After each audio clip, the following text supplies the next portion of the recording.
Mas quando que tu começou a se interessar pelo aspecto da meditação e correlacionar cientificamente com o que acontece no cérebro? E por quê? Tá. Eu acho que a gente pode começar com a primeira parte da pergunta primeiro. Eu comecei, quando eu tinha 12 anos de idade, a praticar Aikido, que é uma arte marcial de origem japonesa. Uhum. E é muito curioso porque o Aikido ele tem uma relação muito próxima com essas práticas meditativas. O fundador do Aikido, né, um mestre japonês chamado Morihei Ueshiba, até conta a lenda que ele se iluminou, né, e dali veio o Aikido. Né? Uhum. Então ele tinha uma prática meditativa com bastante regularidade, coisa inclusive que hoje em dia nas academias mais modernas, né, a gente vê muito pouco, mas a princípio tinha essa questão da meditação. E eu sempre gostei muito dessas histórias do Oriente e tal, até talvez por vir de uma família japonesa. E aí, durante o treino de Aikido, sempre tem uma pausa no início e no final em que você presta atenção na sua respiração. Né? Durante o Aikido, você deve prestar atenção em como você se sente e tentar perceber o máximo possível o seu parceiro para saber de onde vem o ataque. Né? Então, de alguma maneira, eu vivi dos 12 até aos 45 anos, que eu estive muito conectada ao Aikido, nesse mundo, né, da atenção e de tentar realmente prestar atenção nos mínimos detalhes, nos mínimos movimentos meus, nos seus, né, e tentar realmente integrar essas informações todas. Uhum. Alguns anos mais tarde, eu comecei a me interessar pela meditação sentada. Né? Tipo o Zazen, por exemplo, e outros tipos de meditação. Então eu comecei a ler a respeito, comecei a ir em alguns centros, né, de prática, mas eu nunca fui assim uma praticante, porque a parte de rituais nunca fez muito sentido para mim. Para algumas pessoas faz muito sentido e que bom, mas para mim nunca fez muito sentido. Como assim? O que são esses rituais? Rituais como prostrações, né, os cânticos, etc. Né? Eu gostava de parar, sentar e praticar. Entendi. Né? Uhum. E quando eu tinha mais ou menos uns 17 para 18 anos de idade, eu li 2 livros que fizeram uma grande diferença na minha vida. A primeira delas se chama Autobiografia de um Yogi, do Paramahansa Yogananda. É um grande clássico, né, das pessoas que se interessam por meditação e yoga. E lá ele contava a vida dele, né? Os mestres que ele encontrou, as práticas, né, que esses yogis faziam, enfim. E isso me despertou muito a atenção. E o segundo livro, que se chama Diálogos entre Cientistas e Sábios, da Renée Weber, né? É um livro incrível. É uma pena que ele está esgotado no Brasil, né? Mas imagino que talvez se encontre no inglês na Amazon. Nesse livro, a Renée Weber consegue justamente entrevistar alguns dos principais cientistas da época e sábios. Dentre os cientistas, Ilya Prigogine, que é um prêmio Nobel de Química, David Bohm, um grande físico, do ponto de vista dos sábios, Krishnamurti e o próprio Dalai Lama.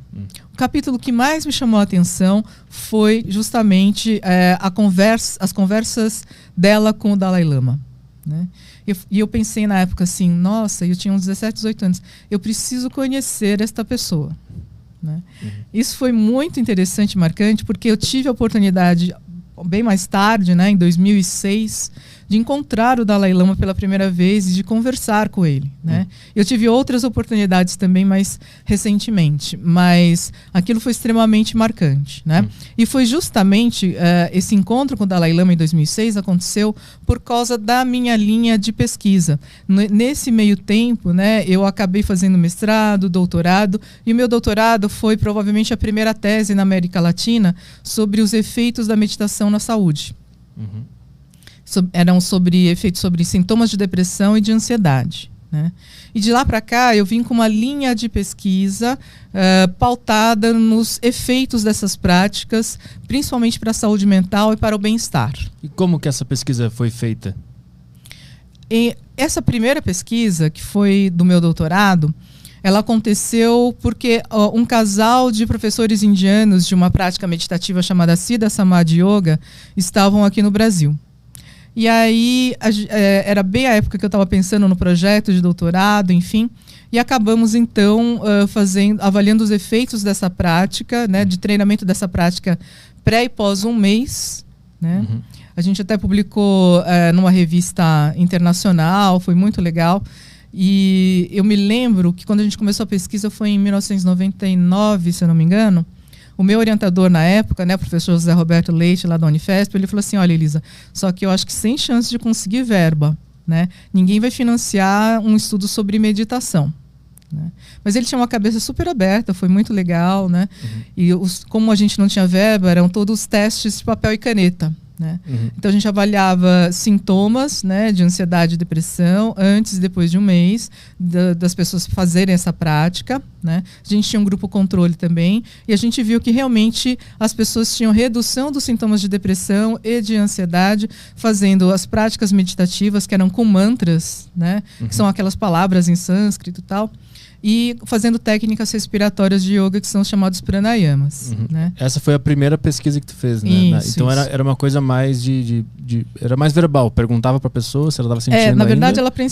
elas preenchiam questionários. Entendi, tipo de 0 a 10, quanto de ansiedade você tem. Isso, desse tipo. E o resultado foi que depois de um mês de prática meditativa melhorou, né? A gente usou alguns questionários que a gente chama de validados, ou seja, questionários que passam por um estudo para ver se realmente eles estão mensurando, né, o que está medindo, como o questionário de ansiedade do Spielberger, o questionário de depressão do Beck, são questionários clássicos, né? Então não são escalas assim simplesmente, mas e aí a gente viu isso e foi bem bacana. Isso abriu portas para que em 2004 eu fosse selecionada para participar do primeiro encontro de verão, né, o Summer Research do Mind and Life Institute.